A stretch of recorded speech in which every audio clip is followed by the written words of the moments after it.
Today, I will be giving an overview of Chapter 13, Motivational Interviewing for Intimate Partner Violence, or IPV.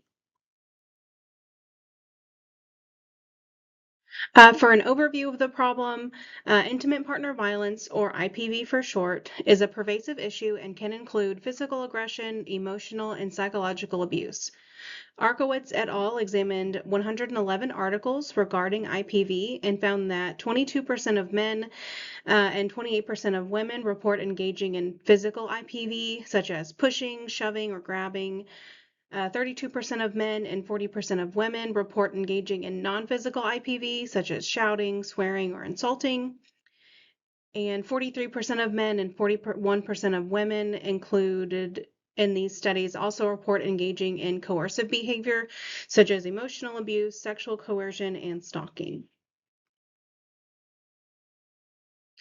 The most common treatment for those who engage in IPV are court-ordered groups. These mandated groups usually involve a feminist approach and cognitive behavioral therapy. The issue with mandated groups is that, especially with CBT, it is important that the client is willing and ready, or there will be little success. A meta-analysis examined by Arkowitz et al. Found that about half of mandated IPV groups showed a significant reduction. Found that only half of mandated IPV groups showed a significant reduction in reoffending. Couples therapy or family therapy is also common treatment for IPV.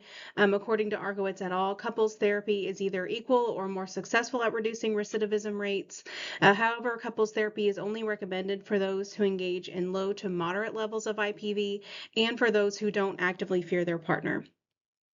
Couples therapy for IPV is rooted in CBT and feminist theory, similar to the group treatment approaches. And again, willingness is crucial for positive change to occur. So why am I? Since a lack of willingness to change impedes the success of both groups in family therapy, MI would be super beneficial to the treatment of IPV. According to Arkowitz, in a sample of 107 men who were court mandated to treatment, readiness to change was the strongest predictor of success. They also found that men who scored lower in readiness reported less IPV-related concerns, while their partners reported more IPV-related concerns. With willingness to change being a key factor in recidivism, MI is thought to be helpful since it is a non-confrontational approach to increase readiness to change. Another factor to IPV is that it is commonly paired with substance or alcohol use, and MI has been proven to be helpful with those populations.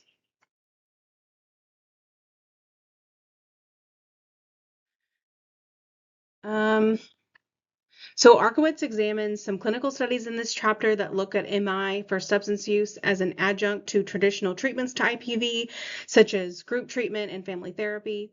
Arkowitz discussed a study by Easton, Swan, and Sina from 2000. This study was conducted with 22 men who were court mandated to group treatment. In the study, the men each had one session of MI related to substance use, and it found that there was a significant change in readiness after the MI session. Another study examined by Arkowitz was a study involving 252 men who struggled with alcohol use and were also in group treatment for IPV. This study had two groups, one that received a 90-minute MI session and one that didn't. And after 3 months, the men were interviewed again, and those who participated in the MI session had a significant reduction in both alcohol use and IPV. However, after 6 months, there was no significance between the groups. So it showed that MI can absolutely be effective in reducing IPV and substance use at first. It's imperative to create maintenance plans to address long-term effects.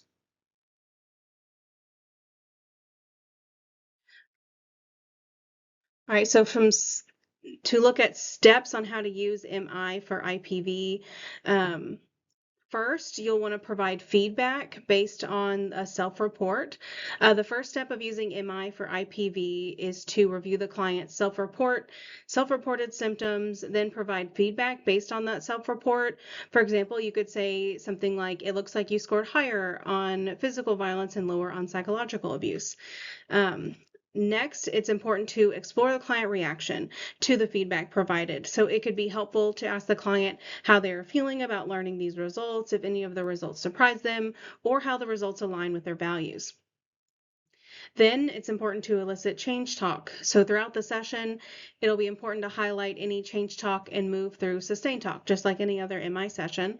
Emphasizing talk about IPV, specifically related to how they wish to stop IPV, will be important. Using open-ended questions to get the client to open up more. Arkowitz gives examples like, tell me what you've noticed about the times you fight with your partner and what makes you think you might need to make a change in your relationship. Next, eliciting ideas about changing. So after reflecting change talk, it is then crucial to discuss specific ideas about how the client might want to make these changes. Arkowitz gives the examples of how does this leave you in terms of how you want to act in your relationship, and how would things look if they were better than right now? How would you get there? Providing a menu of options is the last step.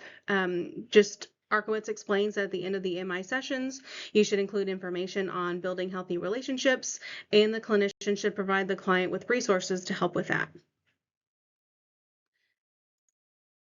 So in conclusion, MI can be very helpful in reducing recidivism rates of IPV, as well as any disorders related to IPV, such as substance use disorder. MI is mostly beneficial to those who are not ready or willing to change. Therefore, it's important to keep in mind the readiness of the individual before you recommend MI. It is also important to conduct booster sessions every 6 months or so that the results are maintained, as it has been shown that MI only works for a limited time without any additional interventions. All right, thank you for listening.